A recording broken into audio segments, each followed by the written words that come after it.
Van Morrison on the big show. Good morning, Andy Crowner. How are you? Good morning. I'm doing just great. How are you? I'm just super. I have to just read this one last sentence on the governor proclamation, and then I'll be right with you. So I was saying about the new rules as of yesterday. The proclamation strongly encourages all Iowans to consider how their choice to adhere to public mitigation strategies impacts the spread of COVID-19 in their family and community. Specifically, says the governor, I strongly encourage Iowans to consider avoiding events, not adhering to social distancing and mask recommendations, and thereby considered high risk, including but not limited to weddings, funerals, bridal showers, baby showers, birthday parties, holiday celebrations, conventions, indoor entertainment, spectator sports, private parties, tailgating, and vacationing. Finally, the proclamation also again extends the suspension of weight limits. Oh, not for people. Okay. Suspension of weight limits for transportation of agricultural supplies and commodities on state highways from the fall harvest. And it extends many of the previously issued regulatory relief measures necessary to respond to the public health disaster, including those related to health care, professional licensure, educational workforce, and the expiration of driver licenses. This will remain in effect till midnight, Monday, December 10th, 2020. That's the new proclamation. So they're, again, suggesting very strongly, mostly not ordering, but asking everybody to redouble their efforts, if that is in fact a word. Redouble or double? Redouble? Double. Redouble their efforts. Anyway. How's this affecting you, Mr. Crowner? Well, I just want to say hats off to our healthcare workers here locally. I went in and got tested last week. I had a sore throat. I actually started coaching basketball, and I think I found that yelling at fifth-grade boys for an hour and a half kind of hurts my throat the next day. But been there, yeah. I tell you what, though, they did a great job getting people in and out. I got tested probably 2 months ago one time, and it was a ghost town driving through there. Right. This time, it looked like I was in a McDonald's fast food line. There was so many people getting tested. So they're doing a great job and working hard, and we appreciate it. Yeah, very much so. But so have you got the results yet? I did. Yeah, it was negative. Yeah, it's just yelling at kids. Gymnasiums are so loud, and basketball bouncing is the loudest thing, and it's very difficult to be heard otherwise. So, but yeah.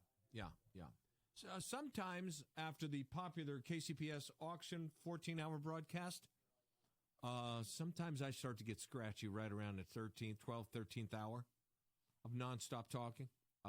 So I know what you're feeling. Yeah, I had Coach Rick Raleigh, former councilman of West Burlington, as my basketball coach when I was a kid. Right. And I feel like I am summoning him every day when I'm coaching, and I think that's what's doing it to me. I know exactly what that means. That's funny, too. All right. So there was a council meeting since we missed a week because you were under the weather a little bit voice-wise. So what did we miss?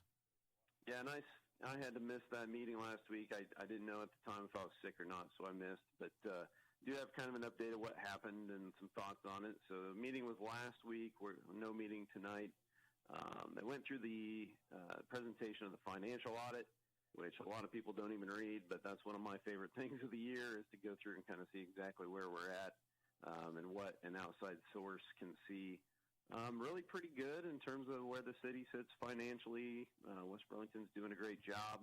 No real major issues pointed out, a few minor things. And then everything I've ever sat on, of course, spent 4 years on school board. They always bring up that there's no separation of duties involving the money, and that happens whenever you have a small staff. And what does that mean exactly? Well, you've got the same one or two people doing both sides of the ledger, so you don't have more internal controls of people looking at the figures every day. And I've always thought it was funny because we have that issue at the city and we have that issue at the school. And as a public, we're paying both of these places to do these things, and we're paying two different financial staff. And I don't know why, as a city, we don't find a way to have one person look over the other. And and actually have that, because it would be better for us to watch our money. But getting schools and cities to work together, not always the easiest either. This is Councilman Andy Crowner from West Burlington, talking about the previous council meeting. There was that work zone ordinance final reading, right, was supposed to take place? That's correct, and that did pass. So now West Burlington has in place extra fines for ignoring signs in work zones. So if you drive into a road construction work zone or speed through there, those kind of things, we are going to hike up the fines on that to help protect our city workers. That needs to be done. And please, if you're out there, and obviously that's kind of coming to a close this year, but as we get into next spring, please obey those signs. It's there for the protection of our guys that we are paying to do a job for us. So let's help them out. There have been some studies that have shown in other places like Illinois, if you have good sign posting about enhanced fines in a work zone, that's pretty effective in slowing people down. We have any plans to make some signage saying anything to that? I've brought that up, some additional signage. And right now I'm being told we have everything that they want to use. I think part of the problem is how much Iowa requires when you're doing some road work. There's a ton of signs that they have to do right now. I think mentioning additional signs right now are kind of like, we don't really need more right now. Right. You've certainly seen that out on the highway, though, right? Work zone, $1,000 minimum fine, and everybody kind of slows down. I mean, that's getting into serious money. Anyway, definitely. Just a thought. What about that traffic study that we were either thinking about or not thinking about, or where are we at on that? We've started collecting some data out on agency. I actually got kind of some of the raw data and looked through it, and but we still have some more to come. And we did go ahead and approve paying $2,500 to a firm that would actually go through and analyze the traffic data, the pedestrian activity. They would review the whole thing and come back with a suggestion on the speed. I can tell you right now, it's looking like that 85th percentile is about 42 miles an hour out on agency, which would put us a little lower than the 45 it is. So then we're going to have that discussion of, well, okay, it's lower than 45, so we should lower it. But so I don't know where we're going to be yet, but at least we're getting the data and looking at it, and that's all I wanted. And what about Mount Pleasant Street? We will do that after agency. So right now we're concentrated out on agency, and I think that's a good thing. I think that's the one that's had the most economic development out there, and we should be taking a look at that. But we're looking at the data right now, and let's just see what it says. Let me take this opportunity to say I was wrong about something. That sounded weird even coming out. I thought it was going to be a disaster changing Mount Pleasant Street from 4 lanes to 2 with a turning lane in the middle. It's bad at times, but it's mostly been fine. In exchange for having that nice, smooth street, I feel I was very set against that, trading that street for that loss of lanes. But it really, except in certain times when Shearers lets out or some different times when I've gotten caught in there and it's a mess. But usually 90% of the time, it's fine and good. And there's the opportunity to say I was wrong about that. Yeah, and I was not on the council for that, but of course my dad was, and I questioned him a lot about that at the time. And I know they had to do it to get, I can't remember, state funding or federal funding, one or the other, to help do Mount Pleasant. But, my office is, 2 buildings off of that street, so I'm on it every day. And you're right, when there's one of those factories that lets out or a lot of heavy truck traffic at certain times of the day, that's when you're slowed down a little bit. For the most part, though, it drives just great. Yeah. So there's every opportunity to everyone who had to hear me harangue about that for a month. That trade-off, and that's what it was, that trade-off seems like it was mostly worth it. It was not an insignificant amount of money. It was a bunch of money, so whatever. Anyway, back to state legislative changes, some updates to the code at that meeting. Yeah, so the state changed quite a few items this year, and city code has to at least meet that. We can be more restrictive, but not less. So we We did go ahead and approve some items on animal control and penalties for simple misdemeanors. And then also kind of the controversial one that happened at the state level was the minimum age for purchasing tobacco products was raised to 21. So then we as a city have to go in and change our code to match that. Oh, I did not know that. Yeah. So you can actually have them at 18, but you can't buy them until you're 21. Kind of strange. That's like the fireworks law. You can possess them, but don't you dare fire them off. Yeah. You got it. So we just did a few of those to catch up. The whole state is 21 now? You got it. Yeah, to purchase. Wow. Okay. Huh. Who knew? So two other things on the city side. We did have a work session on the sign ordinances, and it sounds like we are going to pass where you can have thin signs for a certain amount of time of the year. Okay. It does not sound like I'm going to get changed anything about the flashing lights, though. So I wasn't there to plead my case during that work session, but that's where I think they came out on that. Right. On the West Burlington City web addresses and registering the cameras, what was that discussion about? Yeah, Brad Newberry set up kind of an easy web address to go to. So PD for police department .city is something he has registered, and that goes straight to the West Burlington Police Department webpage at the city of West Burlington. And what we're asking people to do, you can go there and register your camera, like your Ring doorbell, things like that. Doesn't give us access to it, but it lets us know that there is a camera in the area, and if a car gets broken into or something like that, then the police can contact you and say, hey, look, do you have some footage from this? We'd like to take a look at this crime. And so it's just a great thing to do. It's the neighborhood watch of today. So we'd appreciate anybody that can go up and sign up their camera. I'm doing it right now as we speak, registering one of my cameras. Phone number. This is very easy. You know me, I'm always against sharing any information with any government agency, but I feel like this is a good thing. I mean, it's technology in policing, and it could make someone's life really, really easy. It doesn't force you to give any information, really. You're just saying, hey, look, I've got one. You can come talk to me if there's a crime in the area. Right. And date of installation approximate. I don't know. What is today? This is November, so it would have been, I don't want to say it. Yeah, I don't know. There we go. Well, I don't want to, there's no reason they need to.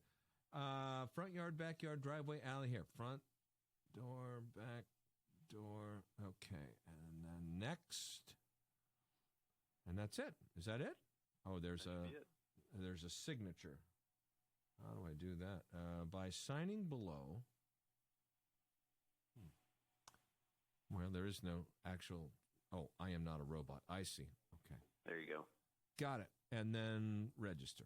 Done. It took me, in the time it took you to say it, I did it. I think I did it. Register? Bam. I think I did it. Anyway. I think you got it. Thank you very much. Yeah. This is Andy Crowner from the city of West Burlington. He's also a RE/MAX Realtor full-time. And RE/MAX is, I don't want to say the biggest of the big, although they certainly are, but more effective would be a better way to say it. They, in terms of sales, which is where the rubber meets the road, you're all about it, right? You got it. And what an amazing crew we have there at RE/MAX right now. We've got some great young realtors, and of course we've got the best of the best at the top that have been there for a long time, including my mom, who I get to learn from every day. And it's just been a great year for us, even in the middle of COVID. So I got a few stats if we got a couple minutes. Yeah. We haven't really talked about October yet, so I'll kind of breeze through these. So this is all Des Moines County, so 50 homes sold in October versus 44 last year, so a little bit up. We actually had quite a few listings in October, 69 listed, which is great. We needed a lot more listings, so that's 15 more than last year. 1 million more sold this year in October than last year. Dollars? You got it. Wow. But we're still down in terms of total homes on the market. We're 26% less than last year, which equals about 97 homes in our county. So we still need a lot more, even though we had a great month. And here's the deal. We're selling them so fast. Our average days on the market right now is 86 days. If you go back a year, that was 115. So we're selling really fast. And let me tell you, that 86 days means it probably sold in about 6 days. And then it took 80 days to get all the way through the rest of the process. It's almost a full month less on the market on average. Yeah. That's crazy. It's selling really fast. Every home that comes on the market right now is getting a ton of listings right away. And what that's doing is driving up price. So you're looking about 4% more on average this year versus last year, which equals about $5,000. So that's what, 137 this year. 137,000 is the average sale price in Des Moines County? You got it. Wow, that's pretty great. I mean, if you lived anywhere else in this country, people laugh at how low how inexpensive housing is here. That's a lot. I mean, what would you say the average house is? A couple, 2 or 3 bedrooms and a bath or two around? Usually 3 bedroom and a bath and a half. That's kind of the average, I would say. You know, if you bought that anywhere else in this country, that would be double that easily. For sure. Crazy. And what that's really doing is driving up how many homes even got sold. If you go back to a year ago, a third of the homes that were on the market never sold. They expired. And now that's about half that. It's about 15% that expire out. And so it's a really moving market. And I tell you what, RE/MAX, we are just really rocking and rolling this year. Number one in total units sold. Through October, we'd sold 441. Wow. That's 50 over second place, and this, again, is all of Southeast Iowa, 73 offices, all the way over to Ottumwa. But that's over second place. We're 206 over third place, so we're about double over third place, and that's also in dollars. So we've sold $63 million this year, $15 million over second place, but $32 million over third place. So we're about double in dollars as well over third place out of 72 or 73 offices. So we are really rolling this year, and it is a year to remember, especially in COVID times. I can summarize all of those stats with a single word because I'm a communications professional. Results. It's that simple. That's results. If you're number one in units sold by big numbers and you're number one in dollars sold by big numbers, I mean, that's the things that matter. Results. That's fantastic. You should all be congratulated, starting with your mom and on down the line. So good deal. Good deal.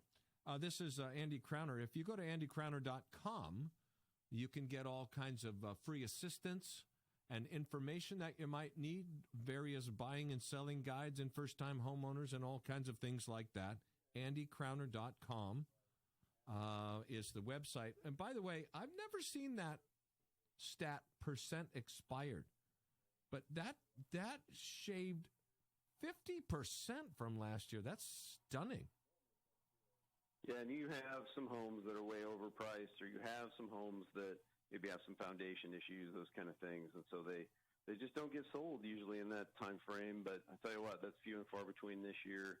If you have a home that you're interested in put on the market, normally you don't do it during the holiday season, but this year we need the homes, and they're still selling. Right on.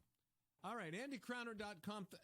I got to go, Andy, because the news, but thank you for checking in, and I'm glad you're feeling better. Thanks. You have a great day. Thanks for having me on. Thanks for being on.